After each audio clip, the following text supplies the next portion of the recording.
She had worked 3 jobs just to put food on the table, but when Emma Claire Thompson lost her teaching position and her husband disappeared with their last savings, she found herself walking toward the gates of the most intimidating ranch in all of Cedar Falls. Daniel Harrison, known throughout Montana territory as Bull for his massive 6'7" inches frame and legendary strength, hadn't hired a woman in the 15 years he'd owned Triple Diamond Ranch. But when this desperate school teacher collapsed from exhaustion right at his front gate, begging for any work that would keep her from starving, something deep in his guarded heart stirred to life. What began as an act of mercy would transform 2 broken souls in ways neither could have imagined. Could a gentle giant learn to trust again, and could a woman who had lost everything find the courage to rebuild her life from nothing? Before we jump back in, tell us where you're tuning in from, and if this story touches you, make sure you're subscribed, because tomorrow I've saved something extra special for you. The early morning mist clung to the valley floor like a whispered prayer as Daniel Harrison stood on the wraparound porch of his log ranch house, watching the sun climb over the Rocky Mountain peaks. His massive hands wrapped around a tin coffee cup that looked child-sized in his grip, steam rising to meet the crisp October air. At 34, Bull Harrison had built Triple Diamond Ranch into one of the most successful operations in Montana territory. But as he surveyed his 5,000 acres of prime grazing land, he felt the familiar ache of emptiness that no amount of success could fill. The ranch stretched out before him like a living testament to 15 years of back-breaking work. His father had left him the land and little else when he died, and Daniel had poured every ounce of his strength into transforming it from a struggling homestead into a thriving enterprise. The cattle dotted the golden grass like dark stones, the horses moved like poetry across the pastures, and the newly constructed barn stood solid and proud against the mountain backdrop. Everything a man could want, except for the one thing that mattered most. Daniel's size had been both blessing and curse since childhood. At 6'7" inches and built like the mountains themselves, he could outwork any 3 men and command respect through sheer physical presence. But that same imposing stature had driven away every woman who might have seen past the intimidating exterior to the gentle soul beneath. Ranch hands came and went,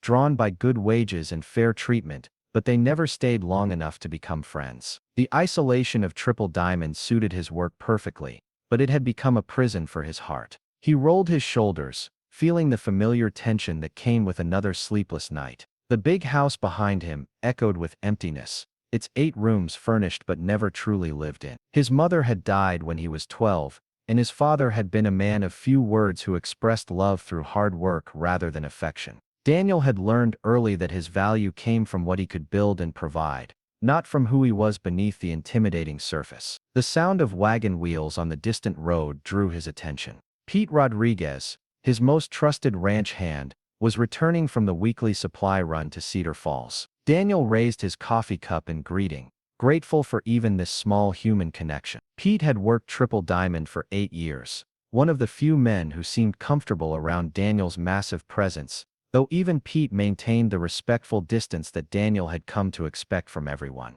As Pete's wagon drew closer, Daniel could make out another figure slumped in the passenger seat. His foreman pulled up near the porch, and Daniel saw immediately that something was wrong. The person beside Pete was a woman, her clothes torn and dirty, her face pale with exhaustion and hunger. She looked up at Daniel with eyes that held a mixture of desperation and determination that made his chest tighten with unexpected emotion. Meanwhile, 50 miles south in the failing farm town of Millbrook, Emma Claire Thompson's story had been unraveling for months. At 28, she possessed the kind of quiet beauty that spoke of inner strength rather than vanity, with warm brown eyes and auburn hair that caught sunlight like spun copper. She had been the town's school teacher for 6 years, beloved by children and respected by parents, until the town council decided they could no longer afford her salary. The decision had come just weeks after her husband Marcus had disappeared, taking with him their life savings and leaving behind only gambling debts,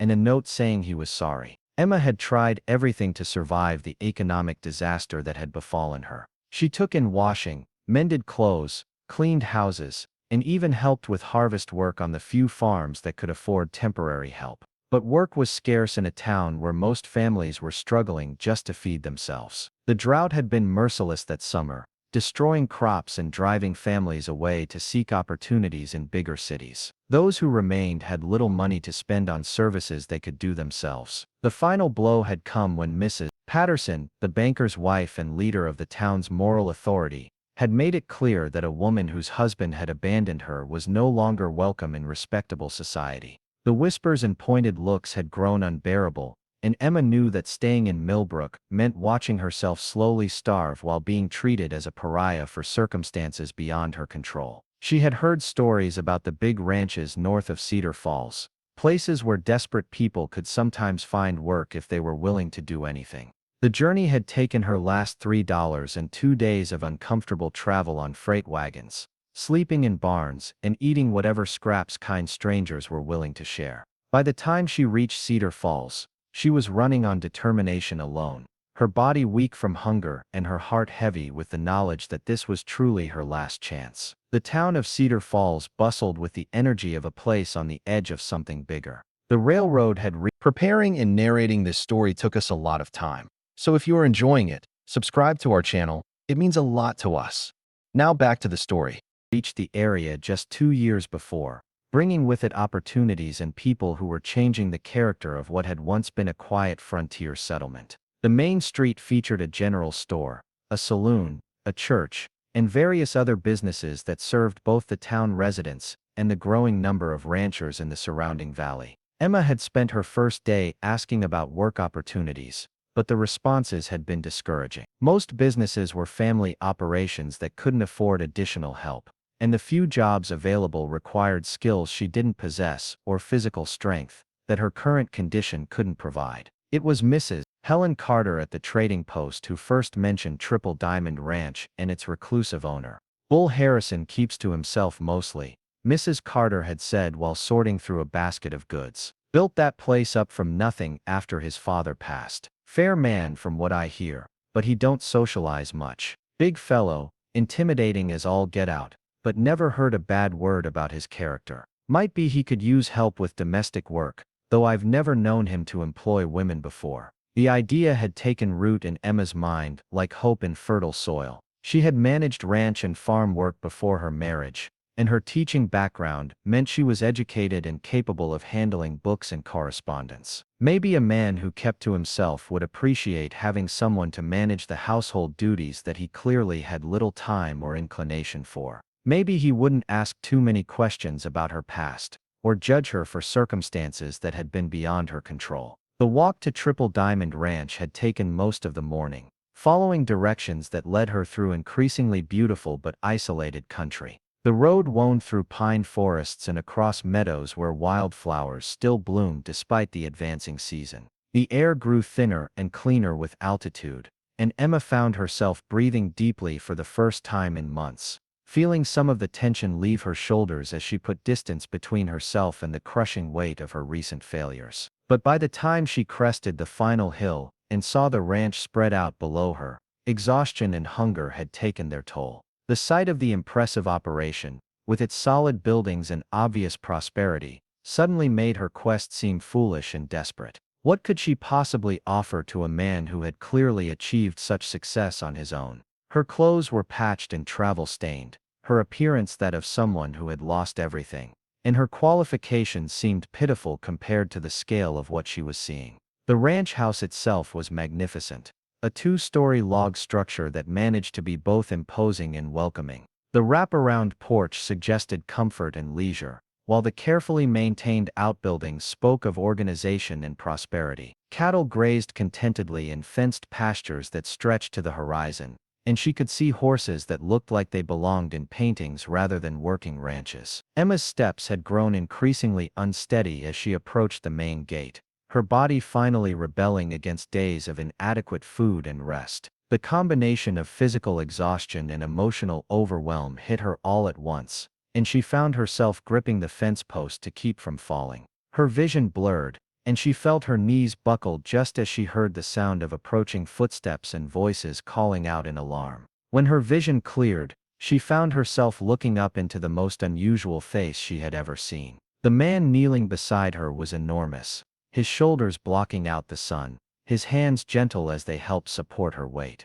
But his eyes were what captured her attention. Warm brown depths that held concern and kindness rather than the intimidation she might have expected from someone of his intimidating size. "You're all right now." His voice rumbled like distant thunder, surprisingly soft for such a large man. "Pete, get some water from the well." "Ma'am, when did you last eat?" The question was asked without judgment, as if he already understood that her collapse had more to do with circumstances than choice. Emma tried to speak, but found that her voice had abandoned her along with her strength. The simple kindness in his tone, after so many days of struggle and rejection, threatened to break down the careful control she had maintained throughout her ordeal. "Just rest for a moment," the giant man continued, his massive hand steady on her shoulder. "We'll get you something to eat and drink. Then we can talk about whatever brought you all this way." His assumption that she belonged here, at least for the moment, gave Emma the first sense of security she had felt in months. Here was someone who looked at her desperate condition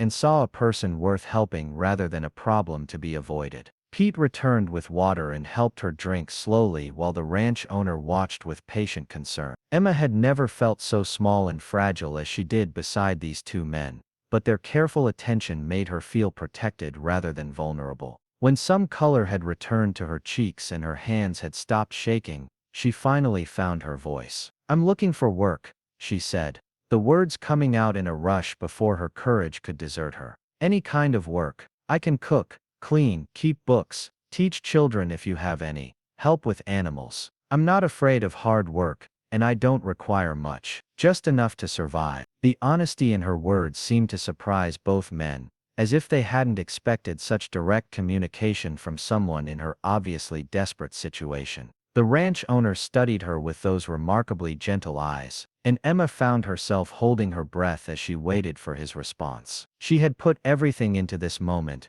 traveled further than she had ever been from home, spent her last resources, and now her future hung on the decision of this intimidating stranger, who had shown her more kindness in 5 minutes than she had received from her entire community in the past months. "What's your name?" he asked finally, and Emma realized that in all her planning and hoping, she had forgotten to prepare for the simple human connection that would be required if her desperate plan had any chance of success. "My name is Emma Thompson," she said, meeting his gaze directly despite her vulnerable position. "And I'm asking you to give me a chance to prove that I can be valuable to your operation, whatever that might require." Ranch Story Parts 2. Daniel Harrison had built his life around solitude, but as he looked down at Emma Thompson's determined face, he felt something crack open inside his chest that had been sealed shut for years. Her name suited her somehow, simple and honest like the woman herself, and the way she met his eyes despite her obvious exhaustion spoke of a strength that circumstances hadn't managed to break. He found himself wanting to know the story behind those brown eyes, wanting to understand what had brought a clearly educated woman to his remote ranch in such desperate condition. The ranch house loomed behind them, 8 rooms that had never truly felt like home despite 15 years of careful construction and improvement. Daniel had built it larger than necessary, perhaps hoping that someday he would have reason to fill those empty spaces with more than just the echo of his own footsteps. The wraparound porch where he spent his mornings had been designed for 2 people to share coffee and conversation, though he had never admitted that hope to anyone,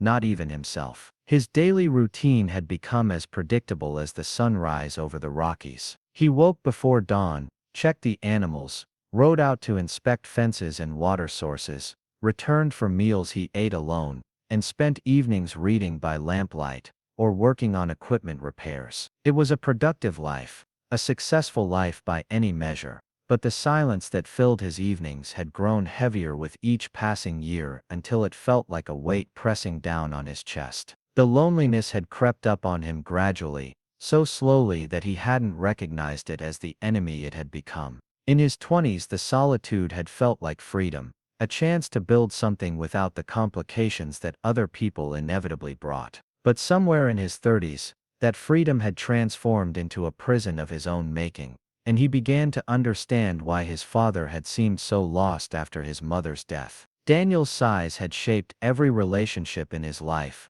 creating a barrier between himself and the world that sometimes felt insurmountable. At 6'7" and built like the mountains themselves, he had learned early that his physical presence intimidated most people, even when he tried his hardest to appear gentle and non-threatening. Children would hide behind their parents when he came to town, women would cross streets to avoid walking past him, and even grown men would step aside with nervous glances when he entered a room. The worst part wasn't the fear itself, but the way it made him second-guess every gesture, every word, every attempt at human connection. He had taught himself to speak softly, to move slowly, to make himself as small as possible in a futile attempt to put others at ease. But nothing seemed to work, and eventually, he had stopped trying altogether, retreating to his ranch where the only living things that seemed comfortable in his presence were the horses and cattle. His father had been nearly as large, but somehow possessed a charisma that balanced his imposing stature.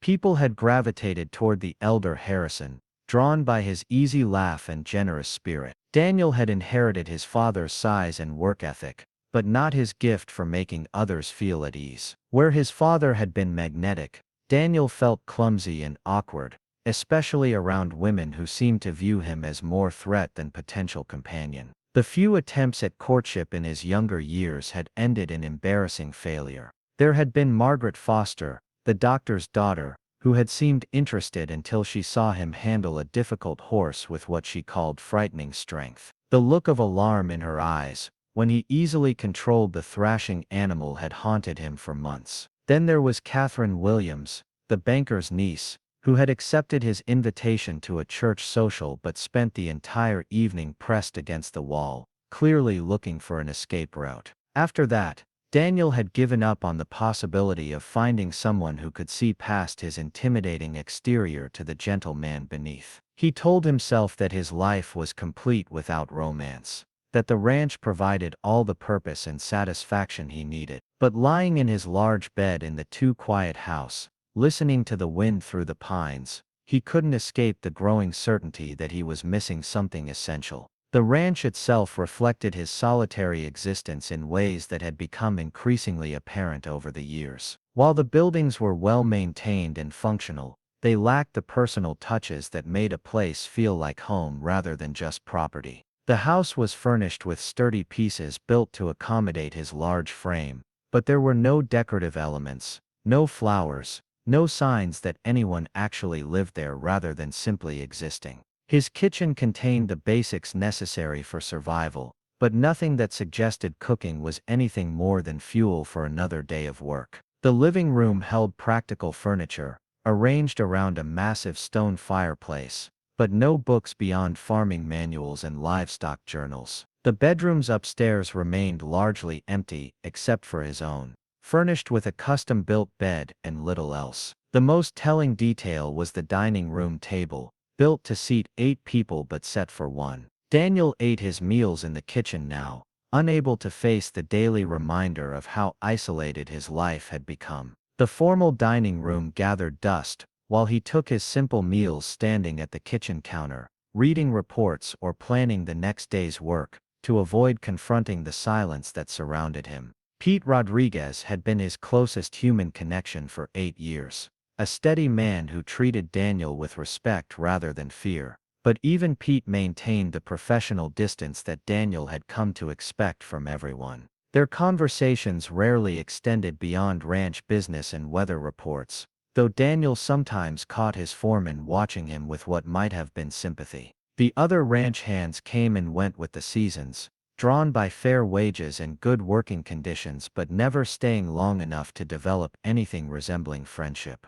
Daniel paid well and treated his employees with respect, but he had learned not to invest emotionally in relationships that inevitably ended when men moved on to opportunities that offered more than just work. His reputation in Cedar Falls was that of a fair but intimidating man who kept to himself and caused no trouble. The townspeople respected his success and his contributions to the local economy, but no one seemed to consider him a potential friend or companion. He was Bull Harrison, the giant who owned Triple Diamond Ranch, successful and solitary, admired from a distance but never approached with genuine warmth. The isolation had been tolerable when he was younger, and focused entirely on building his ranch into something worthy of pride. But as the years passed and his success grew, the emptiness had become harder to ignore. He found himself lingering in town longer than necessary when he went for supplies, craving even the superficial interactions with shopkeepers and neighbors. He attended church sporadically, sitting in the back pew where his size wouldn't block anyone's view, listening to sermons about love and community while feeling like an outsider looking in. The worst moments came during community celebrations when families gathered together, children playing while parents shared conversation and laughter. Daniel would watch from the edges of these gatherings, too conscious of his imposing presence to fully participate, but too hungry for human connection to stay away entirely. These events left him feeling more isolated than ever, highlighting everything his life lacked. His bedroom window faced east toward the mountains, and many mornings he would stand there watching the sunrise paint the peaks in shades of gold and rose, wondering if this was all his life would ever be. The beauty of his surroundings seemed to mock his loneliness, as if nature was reminding him that even the most magnificent places felt empty without someone to share them with. Now looking down at Emma Thompson's exhausted but determined face, Daniel felt something stir in his chest that he had thought was permanently dormant. Here was someone who looked at him without fear, who had approached his ranch not to take advantage of his isolation but to offer her services. Her desperation was obvious, but so was her dignity, and the combination touched something deep in his guarded heart. Meanwhile, Emma's journey to this moment had been shaped by losses that had systematically stripped away everything she thought she understood about her life. Her marriage to Marcus Thompson had begun with such promise, two young people convinced that love and hard work could overcome any obstacle. Marcus had been charming and ambitious, full of dreams about turning his inherited farm into a prosperous operation that would support the family they planned to build together. The farm itself had been beautiful in those early days, rolling fields that stretched toward distant hills, a modest but comfortable house that Emma had filled with flowers and hope.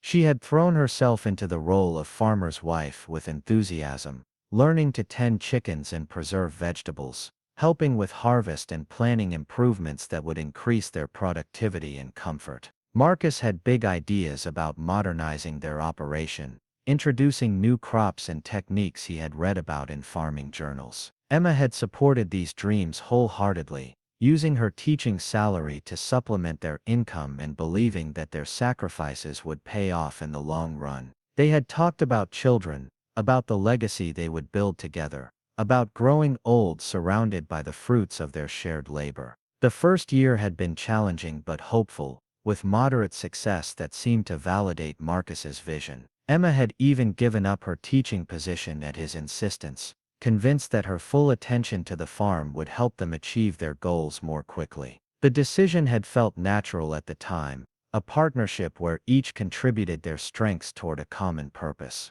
But the second year brought drought that withered their crops and depleted their savings. Marcus had grown increasingly frustrated as his grand plans crumbled in the face of forces beyond his control. Emma had suggested returning to teaching to help rebuild their finances, but Marcus's pride wouldn't allow what he saw as an admission of failure. Instead, he began talking about borrowing money to expand their operation, convinced that they just needed to think bigger to overcome their temporary setbacks. The borrowing had started small, reasonable amounts to purchase seed and equipment that Marcus insisted would turn their fortunes around. But as their crops continued to fail and their debts mounted, the amounts grew larger, and the terms more desperate. Emma had tried to discuss their situation rationally, suggesting they scale back their ambitions and focus on sustainability rather than expansion. But Marcus had become increasingly defensive about any questioning of his decisions. The gambling had begun as what Marcus called investment opportunities, card games and betting arrangements that he claimed were calculated risks rather than mere chance. Emma had discovered the extent of his gambling only when creditors began appearing at their door, demanding payment for debts she had never known existed. The charming man she had married had been replaced by someone she barely recognized, prone to angry outbursts and wild schemes to recoup their losses. The final months of their marriage had been a nightmare of mounting pressure and decreasing options. Marcus had forged documents to secure additional loans, using their farm as collateral without Emma's knowledge or consent. When she discovered his deception and confronted him about it, he had struck her for the first time, a moment that shattered not just her physical sense of safety, but her understanding of who her husband really was. The night Marcus disappeared,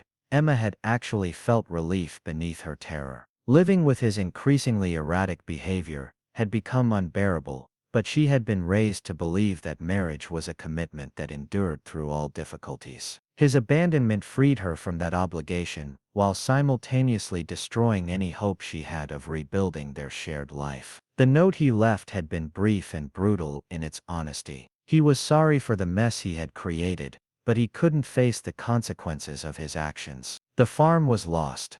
The debts were her responsibility now, and he wouldn't be back to help her deal with any of it. The man who had promised to love and protect her had chosen to save himself instead, leaving her to face bankruptcy, homelessness, and social disgrace alone. The months that followed had been a masterclass in how quickly a person's circumstances could deteriorate. Emma had tried to find work in Millbrook, but opportunities were scarce in a town where most families were struggling themselves. The few jobs available went to people with family connections or men who were considered more reliable employees. Being an abandoned wife carried a social stigma that made even sympathetic employers hesitant to hire her. She had sold everything of value to pay what debts she could, but Marcus's gambling losses were far greater than their assets could cover. The farm was foreclosed, their furniture repossessed, and Emma found herself with nothing but the clothes on her back, and a rapidly dwindling store of coins that represented her entire remaining resources. The physical deprivation had been accompanied by social isolation that was equally devastating.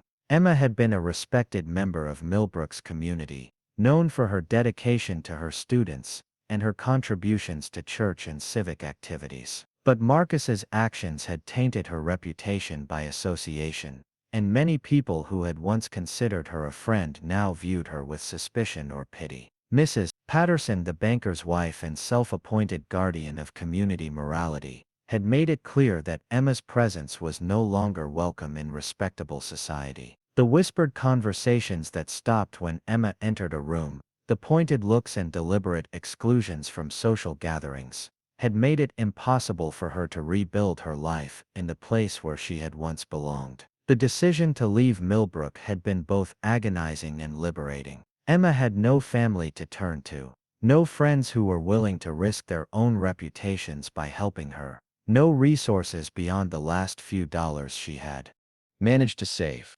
But staying meant accepting a life of permanent poverty and social ostracism, watching herself slowly starve while being treated as a cautionary tale about the consequences of choosing the wrong husband. The journey to Cedar Falls had represented her last hope, a desperate gamble based on rumors and hearsay about opportunities that might exist for someone willing to work hard enough. Emma had no clear plan beyond finding employment that would allow her to survive. But the alternative was surrendering to despair, and that was something she refused to do. The landscape had changed gradually as she traveled north, becoming more mountainous and wild, populated by people who seemed less concerned with social conventions and more focused on the practical necessities of frontier life. Emma had begun to hope that in such a place her past might matter less than her willingness to contribute to whatever community she could find. Her first sight of Triple Diamond Ranch had been both encouraging and intimidating. The obvious prosperity and careful maintenance suggested an owner who valued quality and permanence, someone who might appreciate an employee who shared those values. But the scale of the operation also made Emma acutely aware of how small her qualifications seemed in comparison to what such an enterprise might require. The collapse at the gate had been embarrassing but perhaps inevitable, given her physical condition and emotional state. But the kindness of the enormous man who had helped her, the complete absence of judgment in his voice and manner, had given Emma the first sense of hope she had felt in months. Here was someone who looked at her desperate condition and saw a person worth helping rather than a problem to be avoided. Now, as she sat on the ranch house porch with a cup of coffee warming her hands and Pete Rodriguez's wife fussing over her with maternal concern, Emma felt the first stirrings of possibility that had sustained her through her darkest moments. Daniel Harrison had listened to her request for work without immediately dismissing it, had asked questions about her qualifications without seeming to judge her circumstances, and had offered her a meal and a place to rest while he considered her proposal. The ranch owner himself remained somewhat mysterious despite their initial conversation. His size was undeniably intimidating, but his manner suggested a gentleness that seemed almost incongruous with his massive frame. Emma found herself studying his face when she thought he wasn't looking, noting the kindness in his brown eyes and the careful way he moved, as if he was constantly aware of his potential to frighten or overwhelm others. There was something lonely about Daniel Harrison that Emma recognized because it echoed her own isolation.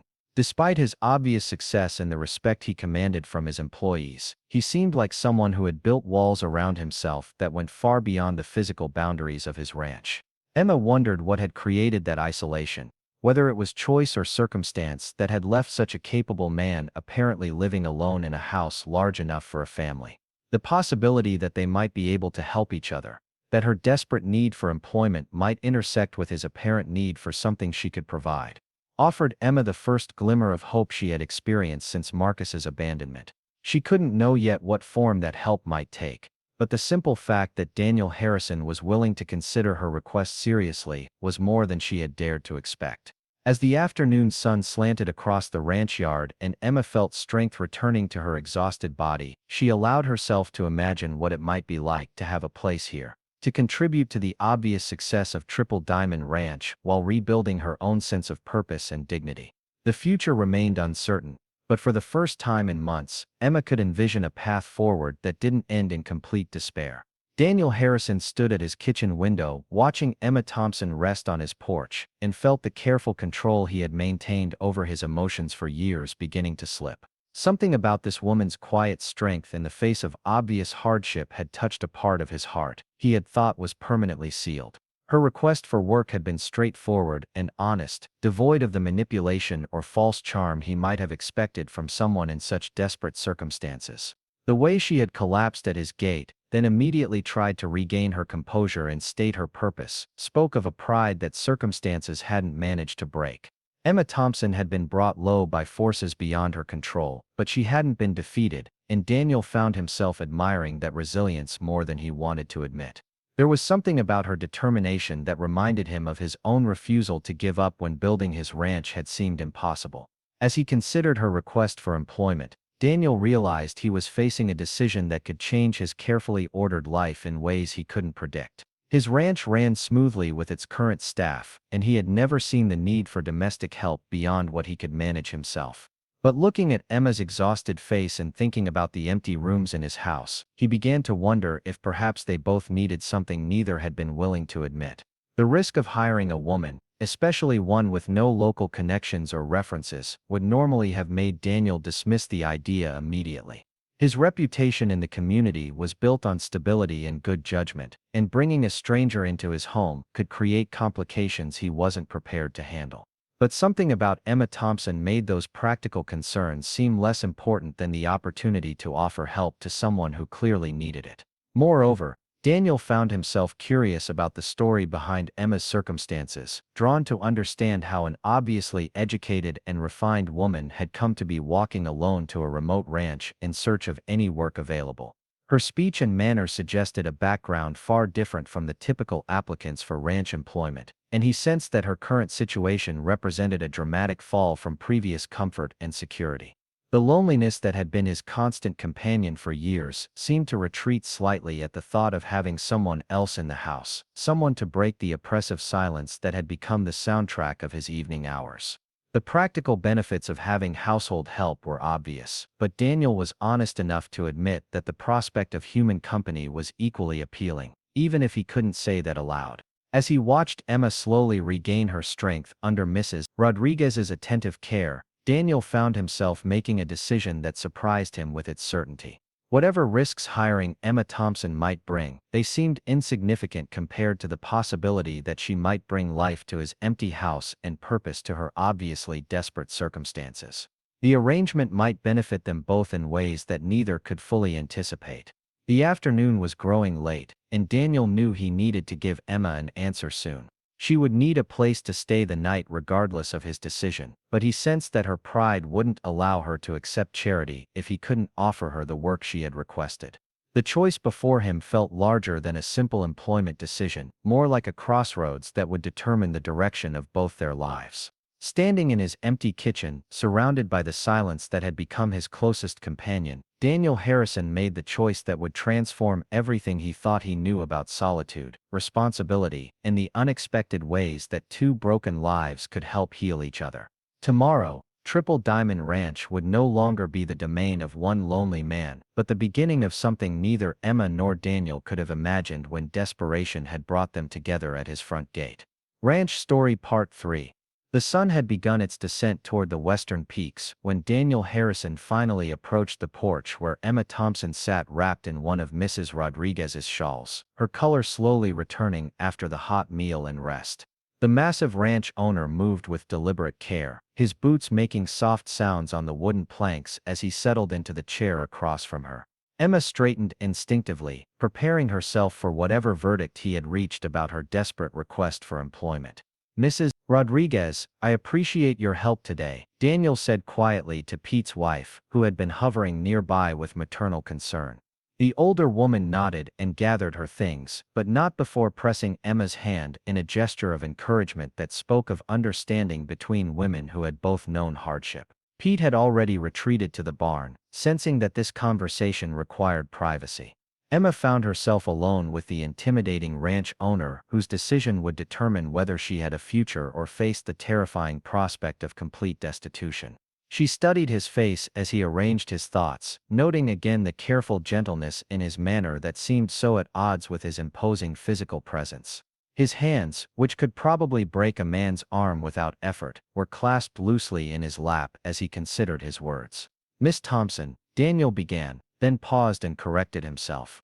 "Mrs. Thompson, I've been thinking about your situation, and I believe we might be able to help each other." The relief that flooded through Emma was so intense she felt momentarily dizzy, but she forced herself to listen carefully to whatever conditions or expectations he might attach to his offer. "I've been managing this ranch alone for 15 years, Daniel continued, his deep voice carrying easily in the quiet evening air. "The house has 8 rooms, and I use maybe 3 of them regularly. There's cooking, cleaning, correspondence, and a dozen other domestic tasks that I handle poorly when I handle them at all. If you're willing to take on household management, I can offer you room, board, and wages that should allow you to rebuild your circumstances." The offer was more generous than Emma had dared to hope, but she sensed there was more he needed to say.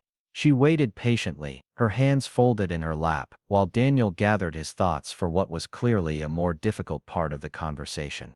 "I need to be honest with you about what living here would mean," he said finally. "This ranch is isolated, and I don't socialize much with the community in Cedar Falls.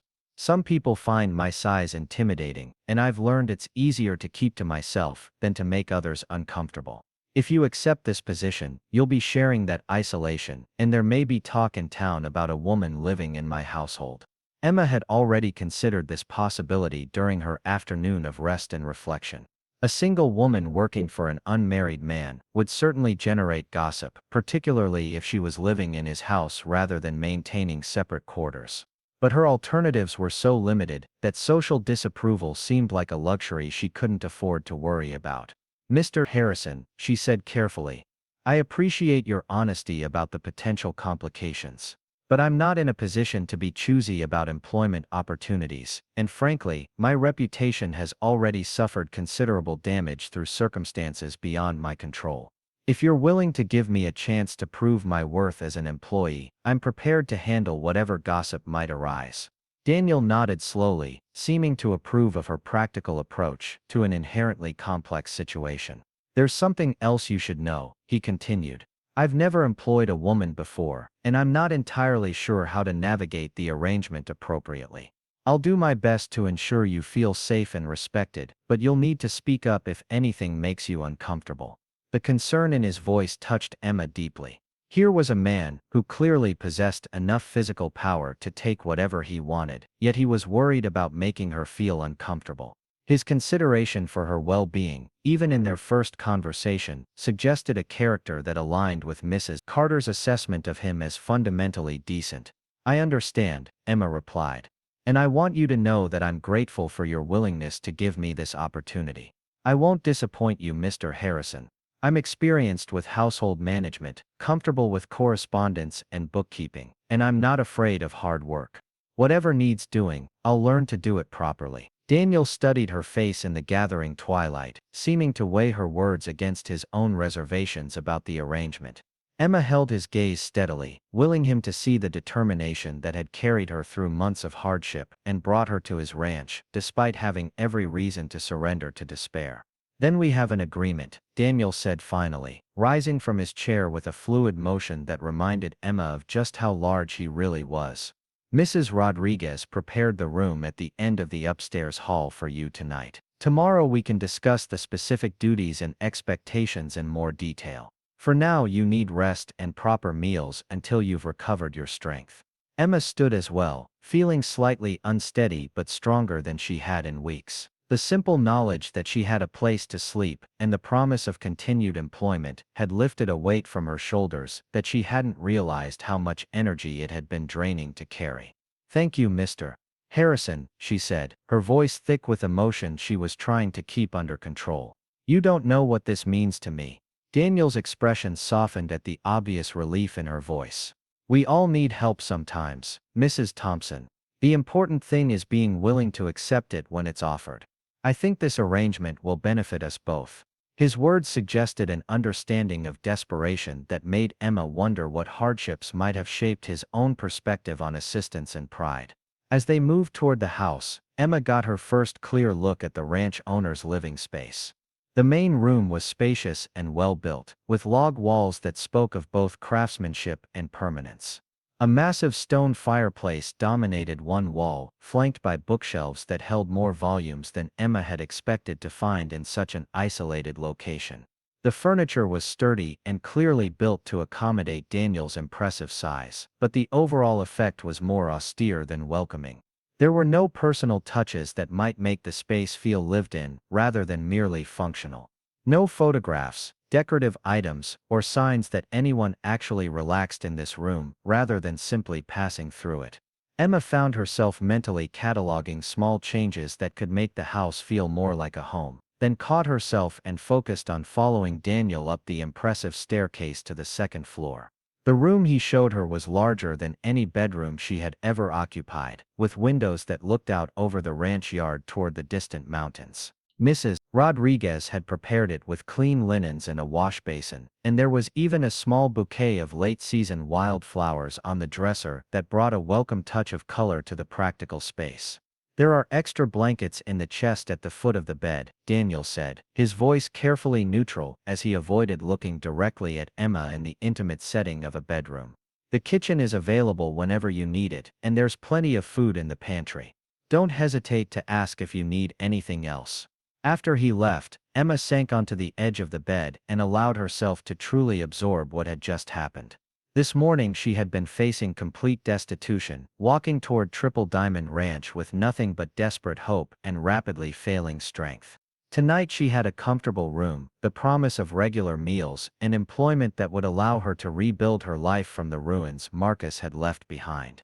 The relief was so overwhelming that Emma found herself crying for the first time since her husband's abandonment, not tears of despair, but of gratitude and exhaustion, and the complex emotions that came with accepting help from a stranger.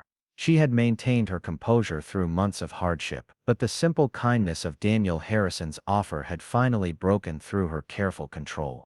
The room itself told a story about its owner that Emma found herself pondering as she prepared for bed.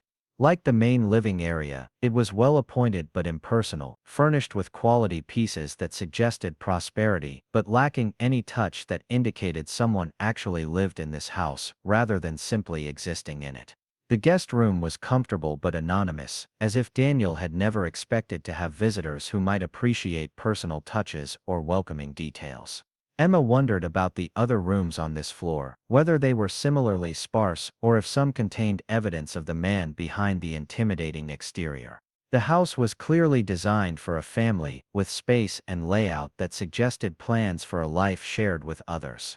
Yet Daniel Harrison lived here alone, rattling around in rooms meant for children and domestic companionship he had apparently never found. The isolation that Mrs. Carter had mentioned was beginning to make more sense as Emma considered the full implications of Daniel's living situation. A man of his obvious success and fundamental decency should have been considered one of the most eligible bachelors in the territory. Yet he had apparently never married or even maintained close relationships in the community.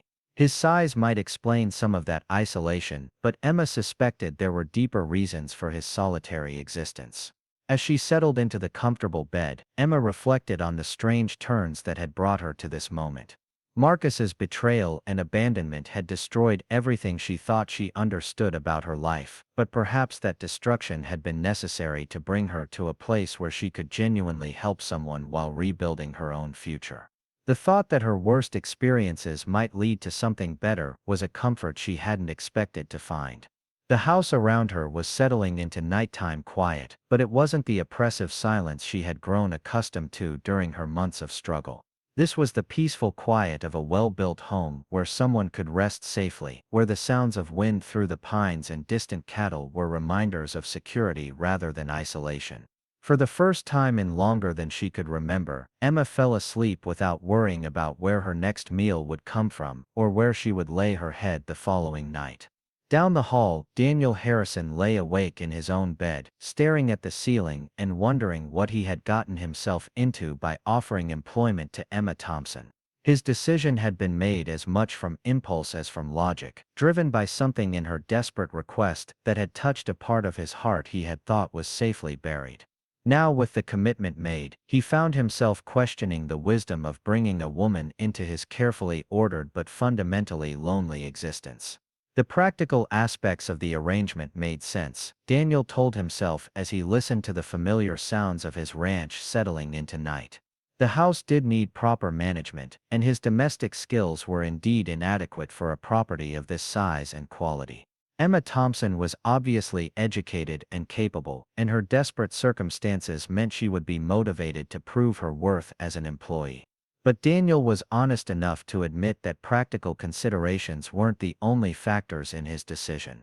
The loneliness that had been his constant companion for years had felt less oppressive during the few hours Emma had been on his property, and the prospect of having someone else in the house appealed to him in ways that went beyond mere convenience. He had spent so many evenings in solitude that the simple presence of another person felt like a luxury he hadn't realized he was craving. The risks were real and potentially serious. Employing a woman in his household would certainly generate gossip in Cedar Falls, where his reputation was built on respectability and careful behavior. Some people would inevitably assume the worst about the arrangement, regardless of how appropriately he and Emma conducted themselves. Daniel had worked too hard building his standing in the community to be careless about appearances. More troubling was his own reaction to Emma Thompson herself. Even exhausted and obviously undernourished, she possessed a quiet beauty that had not escaped his notice. Her brown eyes held intelligence and determination that appealed to him, and her dignity in the face of desperate circumstances suggested a strength of character that he found deeply attractive. The combination of her obvious need and his own long-suppressed desire for companionship created a situation that would require careful navigation. Daniel had learned early that his size made any interaction with women fraught with potential misunderstanding. Women who might have been interested in him as a person were often intimidated by his physical presence, while those who weren't afraid sometimes seemed to view him as a curiosity rather than a potential partner.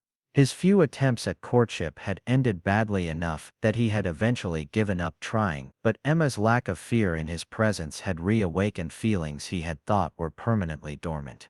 The attraction he felt toward his new employee was something he would have to manage carefully. Daniel acknowledged as he finally began to drift toward sleep. Emma Thompson had come to him seeking employment, not romance, and her vulnerable circumstances made any advance on his part completely inappropriate. Whatever his personal feelings might develop into, his responsibility was to provide her with safe employment and the chance to rebuild her life without additional complications. But as Daniel finally fell asleep in his large, empty bed, he couldn't entirely suppress the hope that perhaps Emma Thompson's arrival at Triple Diamond Ranch might transform both their lives in ways that went beyond mere employment. The possibility that his carefully constructed solitude might give way to something richer and more meaningful was both terrifying and irresistible, a chance for happiness that he had given up, expecting years ago.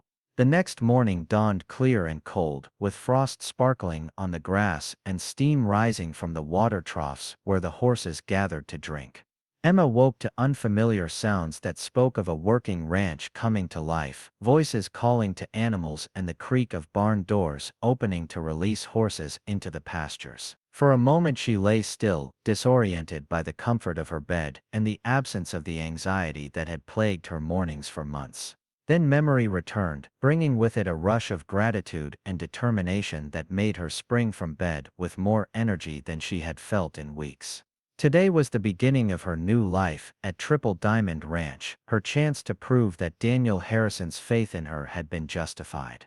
Emma dressed quickly in her cleanest dress, braided her hair neatly, and made her way downstairs to begin learning the routines that would define her days. She found Daniel in the kitchen, standing at the stove with his back to the doorway, attempting to manage what appeared to be several breakfast preparations simultaneously. His massive frame seemed almost comical as he tried to juggle a coffee pot, a skillet of eggs, and a pan of bacon that was clearly getting more attention than it needed. The scene was so domestic and unexpectedly endearing that Emma had to suppress a smile as she announced her presence. "Good morning, Mr. Harrison," she said softly, not wanting to startle him into dropping something. "Can I help with breakfast?" Daniel turned at the sound of her voice, and Emma was struck again by how his intimidating size was offset by the gentleness in his brown eyes. His relief at her offer of assistance was so obvious that she realized he had been struggling with the morning meal preparation for some time. "Mrs. Thompson," he said with obvious gratitude, "I was hoping you'd wake up soon. I'm afraid my cooking skills are adequate for one person eating simple meals, but I wanted to make sure you had something substantial after yesterday's ordeal. Please take over before I burn everything beyond recognition." Emma moved to the stove and quickly assessed the situation. The eggs were salvageable, the bacon was crispy but not ruined, and the coffee smelled rich and strong. Within minutes she had organized the preparations efficiently, adding fresh biscuits to the oven and setting the table for two.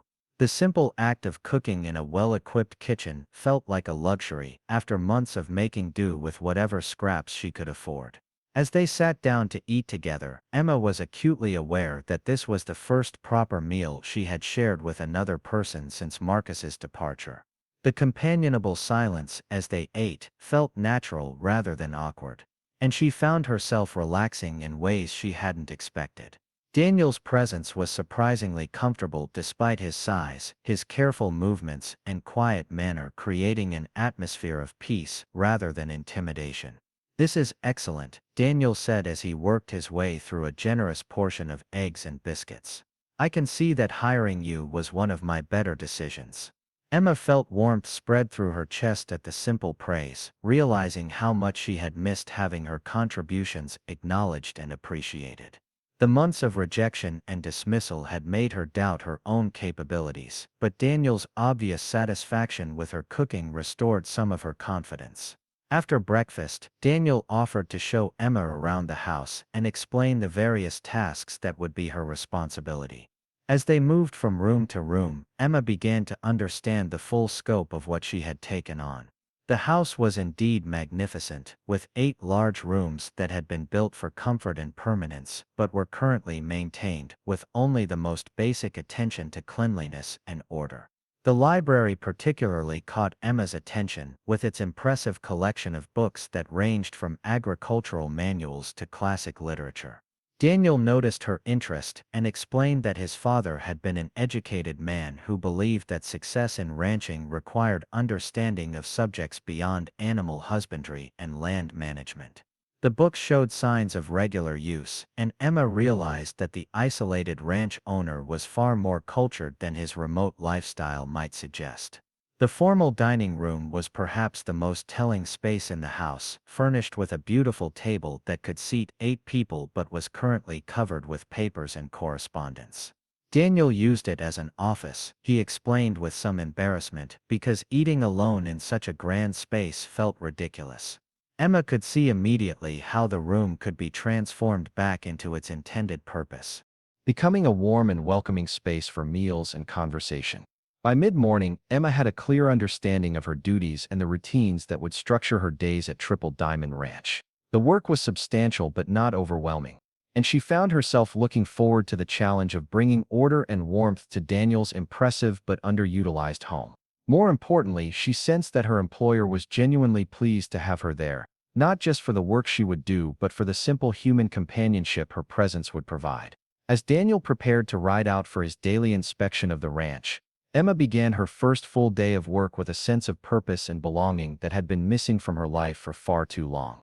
The isolated ranch that had seemed like her last desperate hope was beginning to feel like the foundation for a future she had never dared to imagine, a place where her contributions would be valued and her dignity restored. Ranch Story Part 4.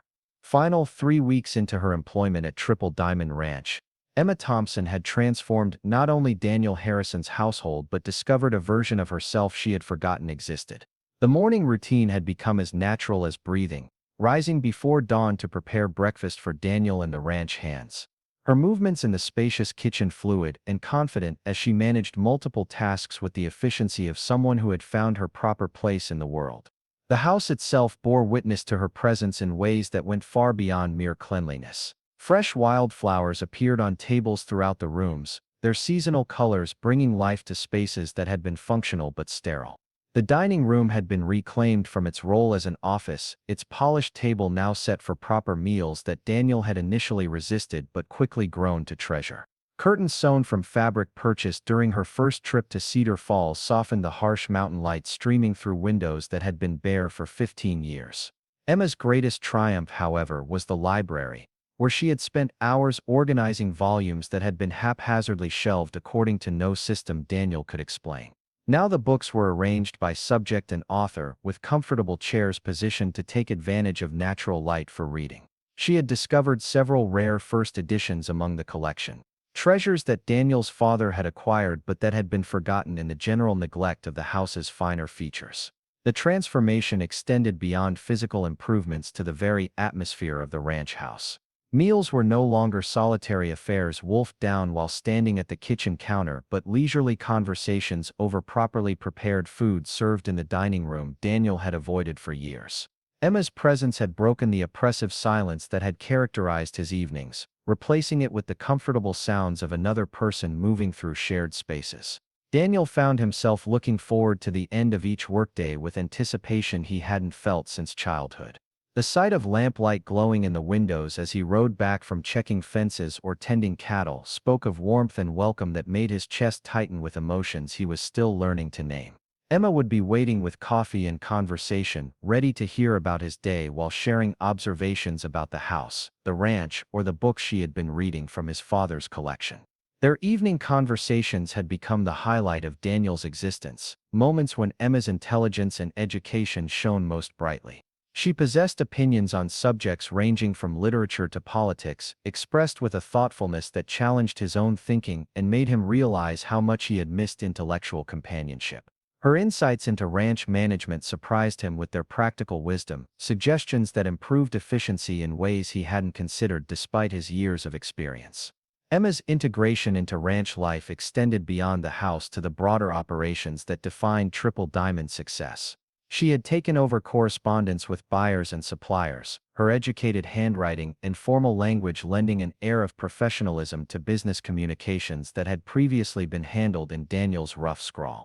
Her bookkeeping skills had revealed inefficiencies in his record-keeping that were costing him money, and her systematic approach to inventory management had eliminated waste and confusion.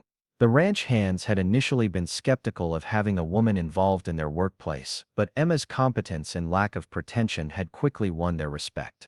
She treated them with the same courtesy she showed Daniel, remembering their names and personal details, asking about their families, and ensuring they received hearty meals that acknowledged their hard work.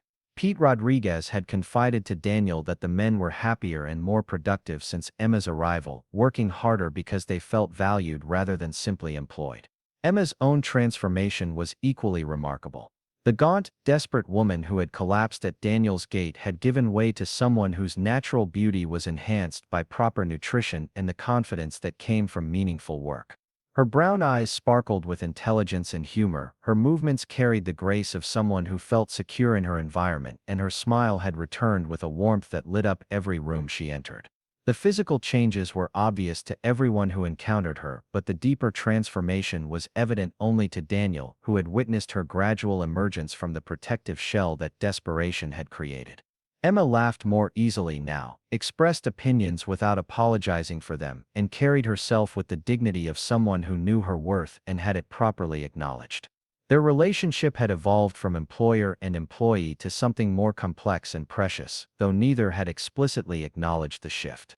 They worked together with the easy coordination of partners who understood each other's rhythms and preferences. Daniel found himself consulting Emma on decisions that went far beyond household management, valuing her perspective on everything from cattle breeding to equipment purchases. Emma, in turn, had begun to anticipate Daniel's needs and moods with an intuition that came from careful observation and genuine caring. She noticed when he was troubled by ranch concerns and provided the space or conversation he needed to work through problems. She observed his preferences for everything from coffee strength to evening activities and adjusted her routines to complement his without making him feel managed or controlled. The growing intimacy of their daily life created moments of awareness that both treasured and feared to examine too closely. Daniel's careful consideration for Emma's comfort and dignity had given way to gestures that spoke of deeper affection, bringing her flowers not just for the house but specifically because he knew she loved them, adjusting his schedule to spend more time in conversations he had come to cherish, finding excuses to be near her that had nothing to do with ranch business. Emma found herself studying Daniel's face during their evening talks, noting the way his eyes crinkled when he was amused, the careful way he held his coffee cup as if afraid his strength might break the delicate china. The unconscious gentleness in every gesture that revealed the tender heart beneath his intimidating exterior. She had begun to understand that his size was something he carried like a burden rather than an advantage, constantly aware of his potential to frighten or overwhelm others. The careful distance they maintained was both protective and increasingly difficult to sustain. Their conversations grew longer each evening, neither wanting to break the spell of companionship that had become the most precious part of their days. They found excuses to work on household projects together, their hands occasionally brushing as they moved furniture or arranged books. Each contact electric with unspoken possibility. Daniel's protective instincts toward Emma had intensified beyond what employer concern could explain. When she mentioned feeling unwell one morning, he had ridden to Cedar Falls personally to fetch Dr. Foster, his worry evident to everyone who witnessed his barely controlled panic until the doctor assured him that Emma was simply overtired and needed rest.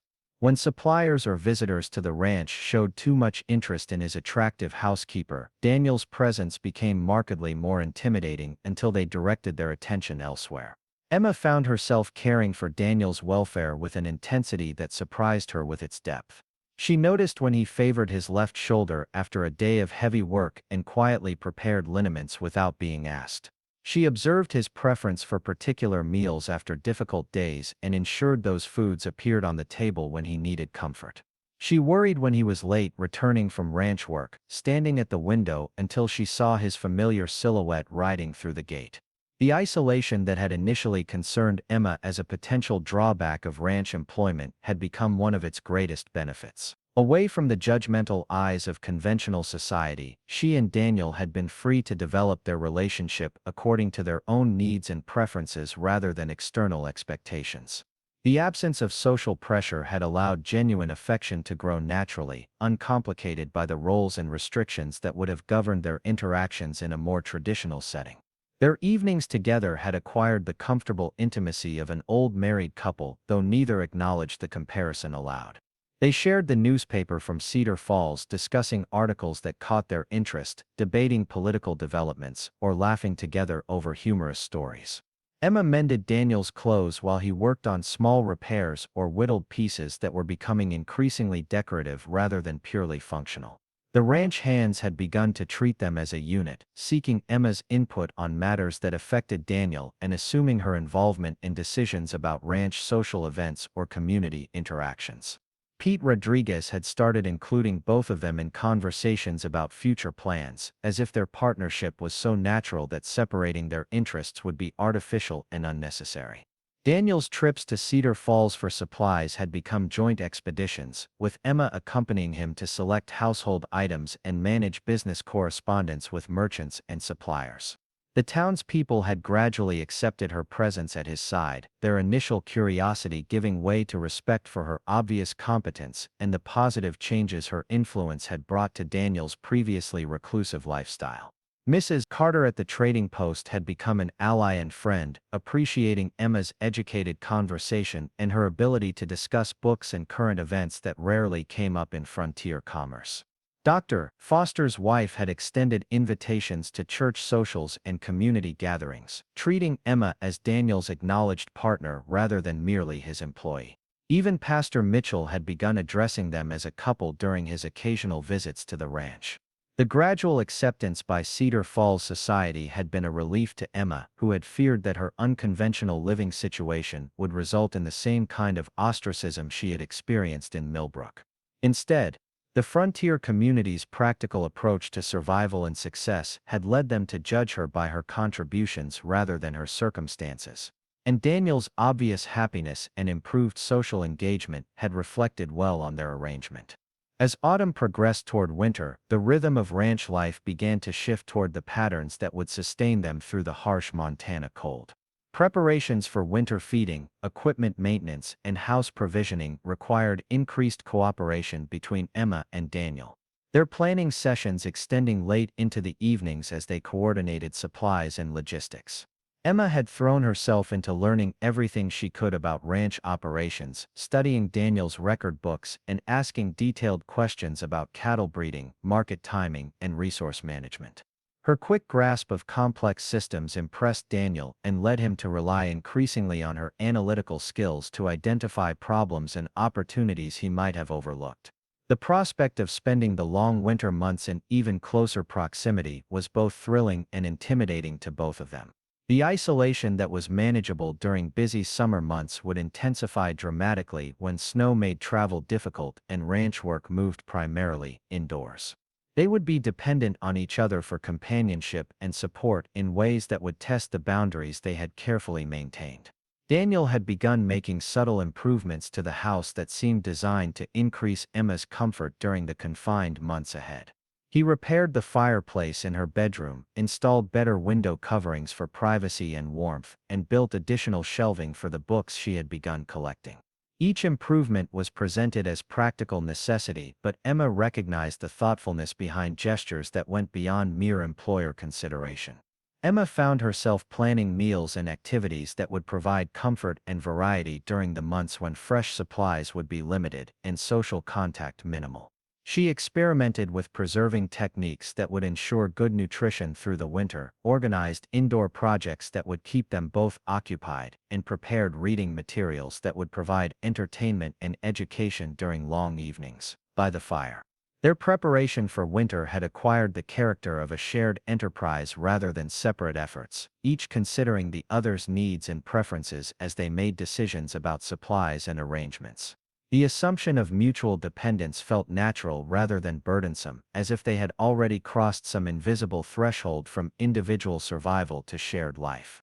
The first serious snowfall arrived earlier than expected, a late October storm that blanketed the ranch in pristine white and transformed the familiar landscape into something magical and foreign. Emma stood at the kitchen window watching the snowfall, marveling at the beauty and silence that descended with the weather, while Daniel ensured that the animals had adequate shelter and feed for what might be an extended period of isolation. When Daniel finally returned to the house, stamping snow from his boots and hanging his heavy coat by the fire, Emma had prepared hot coffee and stew that filled the kitchen with warmth and savory aromas. The contrast between the harsh conditions outside and the cozy domesticity within made their shared shelter feel like a sanctuary, a place where they were safe and content, regardless of what challenges the weather might bring. That evening, as they sat by the fire watching snow continue to fall past the frosted windows, both Daniel and Emma felt the weight of unspoken understanding settling between them. The isolation they faced together would strip away the last pretenses that their relationship was merely professional, forcing them to acknowledge feelings that had been growing since her first desperate day at Triple Diamond Ranch. Daniel looked across the room at Emma, her face illuminated by firelight as she concentrated on her mending, and felt his heart swell with emotions he had never expected to experience. This woman who had appeared at his gate as a stranger seeking employment had become the center of his existence, the reason his house felt like home and his success felt meaningful. The thought of losing her was unbearable, but the fear of presuming too much kept him silent about feelings that threatened to overwhelm his careful self-control. Emma glanced up from her needlework to find Daniel watching her with an expression that made her breath catch in her throat. The warmth in his brown eyes spoke of affection that went far beyond appreciation for her domestic skills, and the careful tenderness in his gaze suggested feelings that matched her own growing attachment to this gentle giant who had saved her life and given her reason to hope again. The snow continued to fall outside their warm sanctuary, beginning the season that would test everything they had built together and force decisions that would determine whether their partnership could evolve into something deeper and more permanent. As the fire crackled and the wind whispered around the solid walls Daniel had built, both Emma and Daniel felt the approach of changes that would transform their careful friendship into either heartbreak or the greatest happiness either had ever known. Winter had arrived at Triple Diamond Ranch, bringing with it the isolation and intimacy that would either strengthen the bond between two lonely souls or reveal the impossibility of their different circumstances ever finding permanent harmony. The woman who had begged for any job at the ranch was about to discover whether the giant owner who had given her his trust might also be willing to give her his name and his heart forever. The December blizzard that trapped Daniel and Emma inside the ranch house for 6 days became the crucible that transformed their careful friendship into something neither could deny or ignore any longer. By the third day of howling wind and driving snow that made venturing beyond the front porch impossible, the polite boundaries they had maintained began to dissolve under the pressure of enforced intimacy and the growing certainty that their feelings had evolved far beyond the employer-employee relationship they pretended to maintain. Emma had been preparing lunch when the accident happened, reaching for a heavy pot on the top shelf when her footing slipped on the kitchen stool.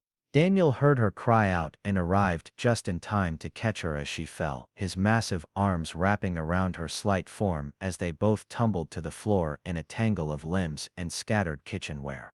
For a moment they lay still, Daniel's body shielding Emma from the fallen pot that had narrowly missed her head. When Emma looked up into Daniel's face, inches from her own, she saw her own longing reflected in his brown eyes. The careful control he had maintained for months cracked, and without conscious thought, his hand rose to cup her cheek with a tenderness that made her heart race. The moment stretched between them, heavy with possibility and the weight of unspoken desire, until Daniel seemed to remember himself and pulled back with an apology that couldn't mask the raw want in his voice. Emma sat up slowly, her pulse hammering as she tried to regain her composure, but the spell had been broken.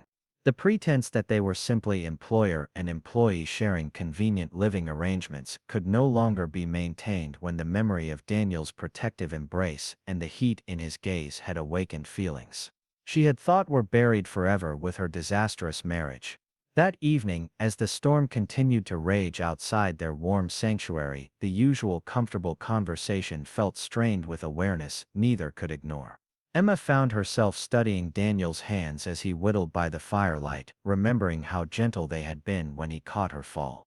Daniel watched Emma read across from him, noting how the flames highlighted the auburn in her hair and the graceful curve of her neck as she bent over the book that could no longer hold her attention. The tension finally broke when Emma accidentally knocked over her teacup, the crash of breaking china in the quiet room making her burst into tears of frustration and overwhelming emotion.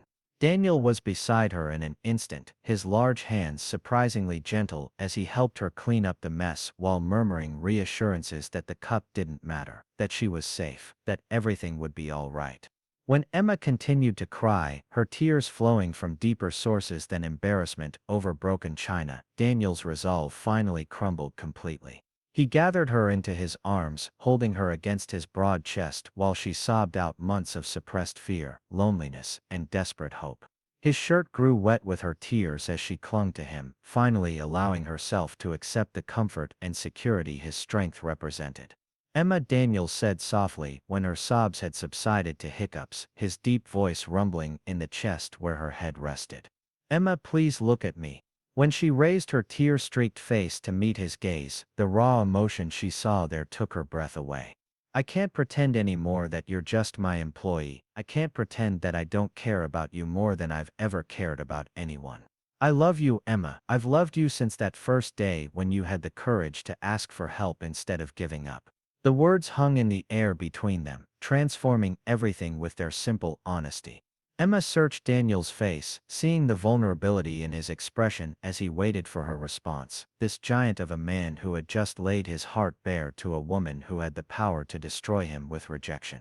I love you too, Emma whispered, her voice barely audible over the storm outside, but carrying clearly to Daniel's ears. I've loved you for weeks, maybe months, but I was afraid to hope that someone like you could care for someone like me. Someone with so much failure in her past, so many mistakes and complications. Daniel's response was to cup her face in his massive hands, his thumbs gently wiping away the last of her tears as he looked into her eyes with an intensity that made her feel like the most precious thing in his world. You're not your past, Emma. You're the strongest, most beautiful, most intelligent woman I've ever known. Your past brought you to me, and I'll never consider that anything but a blessing. When Daniel finally kissed her, it was with a reverence that spoke of months of suppressed longing and a tenderness that made Emma understand how completely this gentle giant had been holding himself back out of respect for her circumstances and his own fear of frightening her with the intensity of his feelings. The kiss deepened as Emma responded with equal passion, both of them finally free to express the love that had been growing in the warmth and safety of their shared life. The storm that had seemed like a prison became their blessing as they spent the remaining days of their isolation exploring the new dimension of their relationship. They talked until dawn about their hopes and fears, about the loneliness that had shaped both their lives, about the future they might build together if they had the courage to reach for happiness that had seemed impossible just months before. Daniel told Emma about the years of isolation that had convinced him no woman could love a man of his intimidating size, about the careful walls he had built around his heart to protect it from further rejection. Emma shared the details of Marcus's betrayal and abandonment, the months of desperation and despair that had nearly destroyed her faith in her own worth, and the possibility of finding honest love. In the warm circle of firelight, with the storm providing the privacy they needed to be completely honest with each other, they began to plan a future that neither had dared to envision alone. Daniel spoke of his dreams for expanding the ranch, of building a legacy that would last beyond his lifetime, of having children who would grow up surrounded by love and security. Emma shared her vision of a true home filled with laughter and learning, of raising children who would understand both books and ranching, of growing old beside someone who valued her mind as much as her domestic skills. By the time the storm cleared and normal ranch operations could resume, Daniel and Emma had crossed the invisible boundary from employer and employee to committed partners who shared not just daily tasks but dreams and deepest feelings. Pete Rodriguez took one look at their faces when he arrived to check on the ranch's welfare and grinned with satisfaction, telling his wife later that it was about time those two stopped pretending they were anything other than perfect for each other. The engagement was announced with typical frontier practicality during the next community gathering at the Cedar Falls church. Pastor Mitchell had barely finished his sermon when Daniel stood up in the back pew, his massive frame commanding attention as he cleared his throat nervously. Emma rose beside him, her hand finding his as he addressed the gathered community with characteristic directness. Emma Thompson has done me the honor of agreeing to become my wife, Daniel announced, his deep voice carrying easily through the small church. We hope to have your blessing and Pastor Mitchell's services for a wedding as soon as weather permits. The announcement was greeted with enthusiastic approval from the congregation, many of whom had been waiting months for the obvious couple to acknowledge what everyone else could see. Mrs. Carter immediately began planning the wedding celebration with the efficiency of someone who had been preparing for this moment since Emma first appeared in Cedar Falls. Dr. Foster's wife volunteered to coordinate the food, while Pete Rodriguez offered the services of the entire ranch crew for any preparation work required. The community that had gradually accepted Emma as part of their social fabric embraced the engagement with genuine joy for two people who had obviously found happiness together. The wedding itself took place on a crisp February morning when the mountain air sparkled with frost and the snow-covered landscape provided a breathtaking backdrop for the ceremony. Emma wore a dress she had sewn herself from blue silk, ordered specially from Denver, the color chosen to complement her eyes and the prairie wildflowers. Daniel had somehow managed to obtain despite the winter weather. Daniel had commissioned a wedding ring from the jeweler in Cedar Falls, a simple gold band that he had designed to include a small diamond surrounded by engravings that represented their life together. The wheat sheaves spoke of Emma's farming background, while the mountain peaks represented his ranch and their future in Montana territory.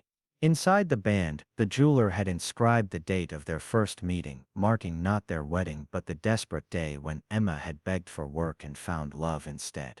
The ceremony itself was simple but profound, conducted by Pastor Mitchell in the church where their community had accepted their relationship as natural and right. Emma's voice was steady as she promised to love and honor the man who had given her not just employment but the chance to rebuild her life with dignity and purpose.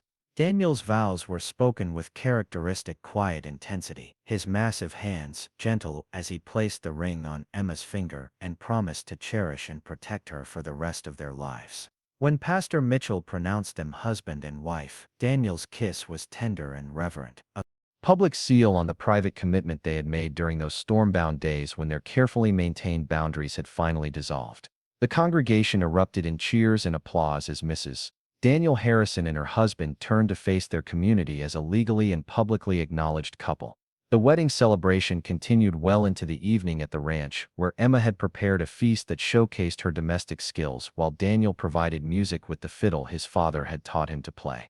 The combination of their individual talents created an atmosphere of warmth and joy that had their guests declaring it the finest wedding celebration Cedar Falls had ever seen. As their wedding guests gradually departed and Emma and Daniel were finally alone in the house that had become their shared home months before their legal marriage, both reflected on the remarkable journey that had brought them from desperate strangers to committed partners. The woman who had begged for any job at Triple Diamond Ranch had indeed received Daniel Harrison's last name. But more than that, she had found the love and security that had seemed impossible after Marcus's betrayal and abandonment. Emma Harrison stood at the kitchen window of her new home, watching her husband check the animals in the pre-dawn darkness, and marveled at how completely her life had been transformed. The desperate woman who had collapsed at Daniel's gate 6 months ago had been replaced by someone who felt valued, cherished, and essential to the success of an enterprise that was now truly theirs to build together.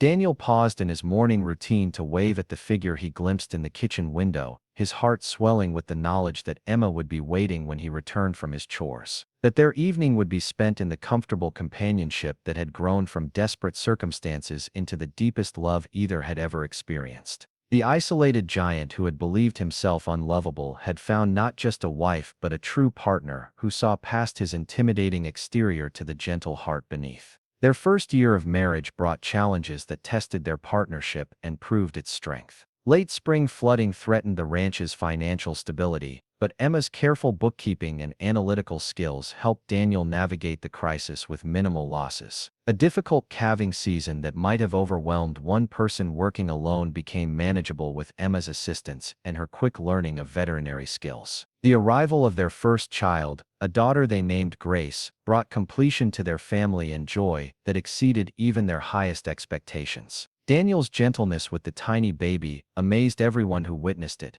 His massive hands incredibly careful as he held his daughter and sang her the lullabies his own mother had taught him decades before. Emma's transformation from desperate job seeker to respected rancher's wife and mother was complete.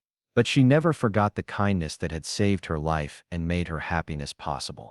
When other women arrived in Cedar Falls under desperate circumstances similar to her own, Emma and Daniel became known for their willingness to provide temporary employment and assistance to help people rebuild their lives. 5 years after their wedding, as Emma and Daniel sat on the porch of their expanded ranch house watching their 3 children play in the yard, both understood that their love story had become the foundation for a legacy that would outlast their individual lives. The ranch that had once sheltered one lonely man now hummed with the energy of a large family whose love for each other spilled over to benefit their entire community. Emma had indeed found employment at Triple Diamond Ranch, but the job she discovered was far grander than anything she could have imagined when desperation drove her to Daniel's gate. She had become the heart of an enterprise that extended far beyond cattle and land to encompass the hopes and dreams of everyone whose lives they touched. The woman who begged for work had received not just wages and shelter, but a love story that transformed 2 broken souls into a family whose happiness blessed everyone around them.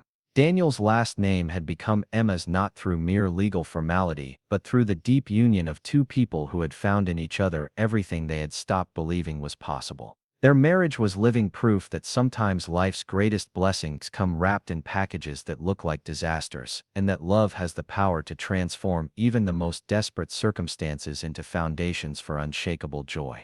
The giant who had given his name to a desperate woman seeking employment had received in return something infinitely more valuable. A love that filled his empty house with laughter and purpose, a partnership that made his individual success meaningful, and a family that would carry forward the legacy of kindness and compassion that had brought them together in the first place. The morning sun cast long shadows across the valley as Emma Harrison stood in her flourishing garden, her hands dirty from the rich Montana soil and her heart full of contentment that still surprised her with its depth. 7 years had passed since that desperate October day when she had collapsed at Daniel's gate, begging for any work that would save her from starvation. Now she was the respected wife of the territory's most successful rancher, mother to 3 healthy children, and a woman whose transformation had become legendary throughout the territory. The garden itself told the story of how completely Emma's circumstances had changed. What had begun as a small patch of vegetables behind the ranch house had expanded into extensive plots that supplied not only the Harrison family but much of Cedar Falls with fresh produce. The orderly rows of corn, beans, squash, and tomatoes stretched toward the mountains, while herb gardens near the kitchen door provided seasonings that made Emma's cooking famous throughout the valley. Little Grace, now 6 years old, worked beside her mother with the serious concentration of a child who understood the importance of contributing to family enterprises. Her small hands were gentle with the delicate seedlings, and her questions about plant growth showed an intelligence that made both her parents swell with pride. The middle child, 4-year-old Thomas, named for Daniel's father, preferred the barn to the garden but dutifully helped with weeding when his mother required his assistance. The youngest, 2-year-old Samuel, toddled between the garden rows with the fearless confidence of a child who had never known want or uncertainty. His laugh rang out across the ranch yard as he chased butterflies and examined interesting rocks, his joy infectious to everyone who encountered him. Daniel often said that Samuel's laughter was the finest sound Triple Diamond Ranch had ever produced, better than the lowing of prize cattle or the ring of his father's hammer on the anvil. Emma straightened from her work to watch Daniel emerge from the barn, with Thomas perched on his massive shoulders, the little boy chattering excitedly about the new foal that had been born during the night. The sight of her husband's gentleness with their children never failed to move Emma, remembering how he had once believed his size made him unsuitable for family life. Now Daniel was known throughout the territory as a devoted father whose children adored him without the slightest fear of his intimidating physical presence. The ranch itself had grown substantially under their joint management, expanding from Daniel's original 5,000 acres to nearly 10,000 through careful purchases of adjacent properties. The cattle operation had doubled in size, while Emma's suggestion to add sheep had proved profitable beyond their most optimistic projections. The wool brought premium prices in Denver, and Emma's skill with textile production had created another revenue stream that helped diversify their income. The ranch house had been expanded twice to accommodate their growing family and Emma's increasing involvement in community activities. What had once been Daniel's stark bachelor quarters now hummed with the energy of children's voices, visiting neighbors, and the constant activity of a successful enterprise. Emma's touches were evident in every room, from the cheerful curtains and comfortable furniture to the family portraits that documented their happiness. The formal dining room that Daniel had once used as an office now served its intended purpose, hosting elaborate Sunday dinners that brought together ranch employees, neighbors, and visiting business associates. Emma's reputation as a hostess had grown alongside her husband's business success, and invitations to dine at Triple Diamond Ranch were considered honors throughout the territory. Emma's transformation from desperate job seeker to territorial society matron had been gradual but complete.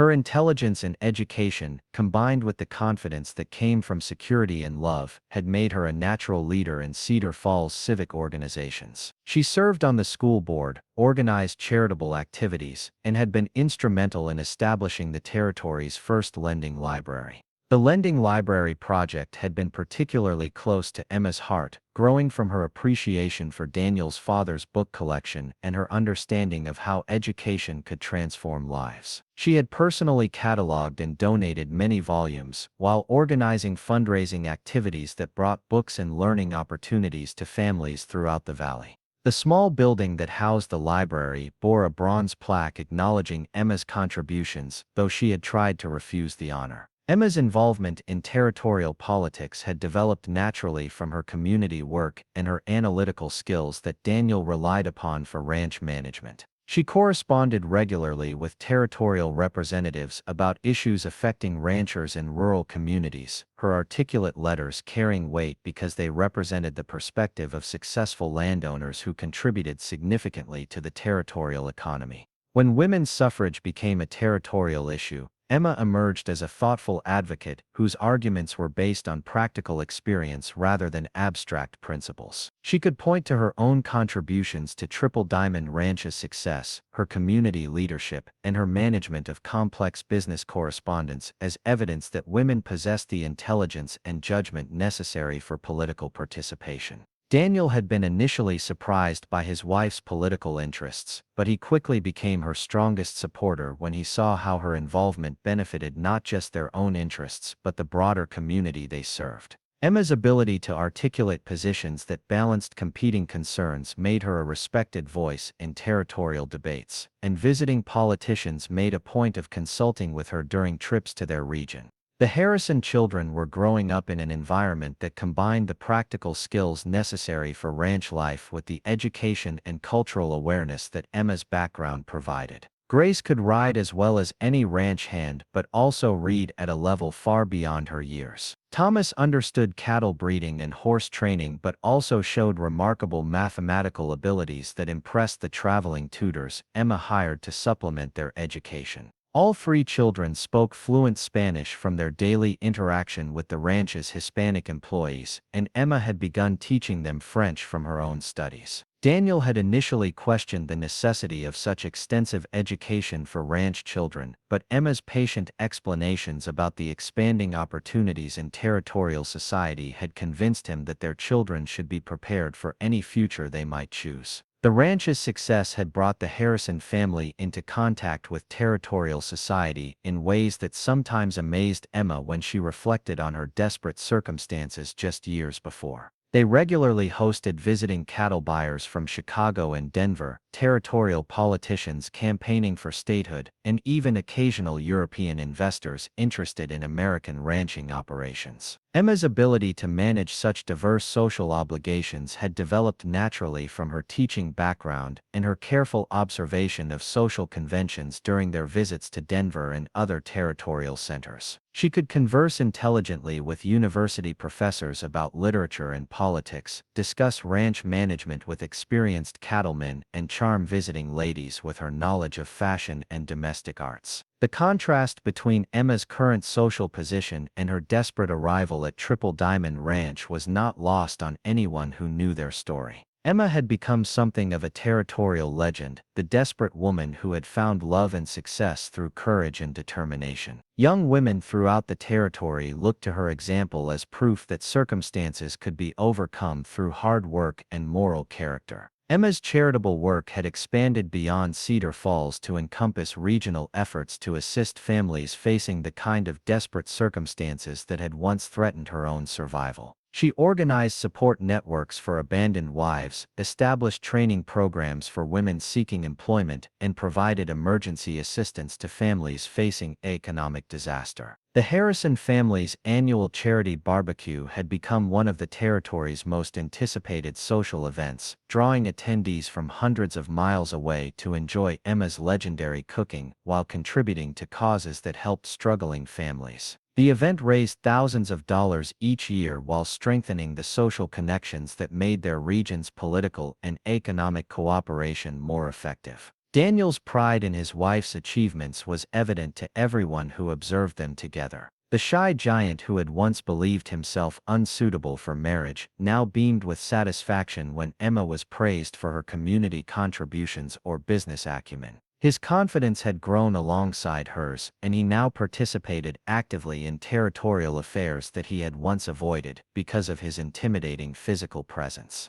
Their marriage had become a model for other couples throughout the territory, demonstrating how partnerships based on mutual respect and shared goals could achieve far more than individual efforts. Emma's influence had made Daniel more social and politically engaged, while his steady support had given her the security to develop her considerable talents without fear of criticism or failure. The ranch's financial success under their joint management had exceeded even Daniel's ambitious early projections. Emma's systematic approach to record-keeping and cost analysis had identified inefficiencies and opportunities that increased profitability substantially. Her correspondence with markets in Denver and Chicago had secured premium prices for their cattle, while her networking with other ranchers had led to cooperative arrangements that benefited everyone involved. Emma's understanding of territorial banking and investment opportunities had led to diversification that protected the ranch's wealth during economic downturns that devastated less well-managed operations. She had invested profits in Denver real estate, territorial bonds, and even shares in the railroad companies that were transforming Western commerce. The Harrison family's wealth had grown to levels that made them among the territory's most financially secure residents. The children's education continued to be a priority that reflected Emma's own transformation through learning and opportunity.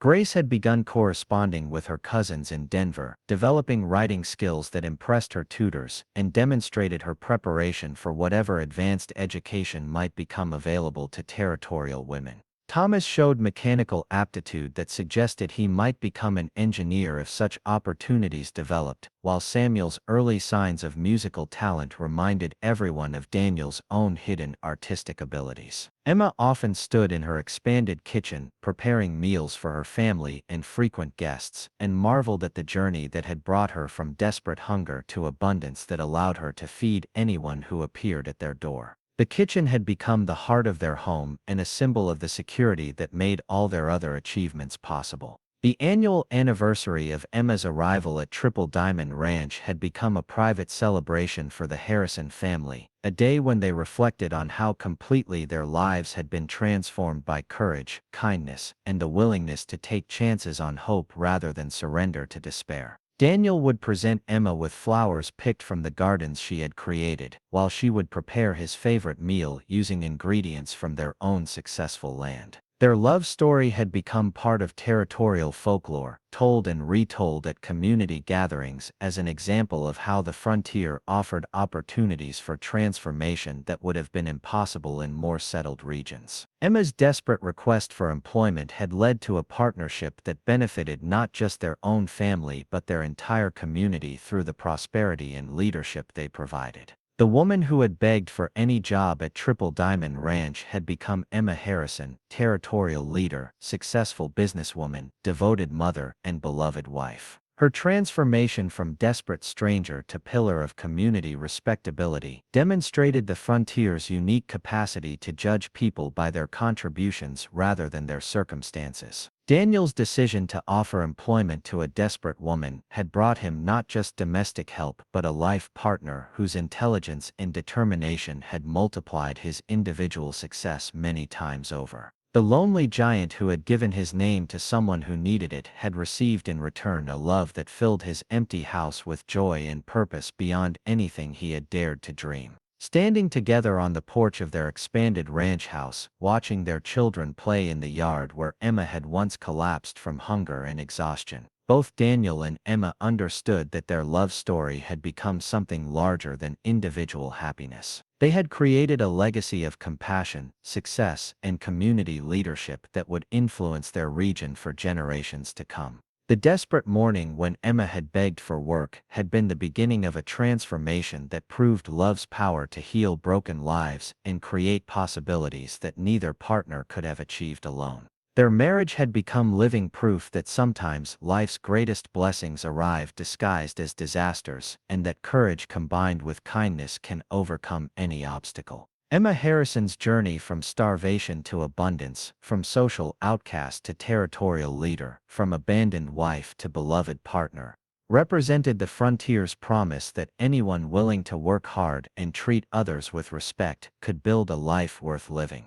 Her success had inspired countless other women facing desperate circumstances, showing them that hope and determination could indeed lead to transformation beyond their wildest dreams. The ranch that had once sheltered one lonely man now supported dozens of employees and their families, contributed significantly to territorial economic development, and served as a model for successful ranching operations throughout the region. Emma's influence had transformed not just her own circumstances, but the entire community that had embraced her as one of their most valued members. As the sun set behind the mountains, painting the sky in shades of gold and rose, Emma and Daniel Harrison sat together on their porch, surrounded by the evidence of lives well lived and love that had conquered every obstacle.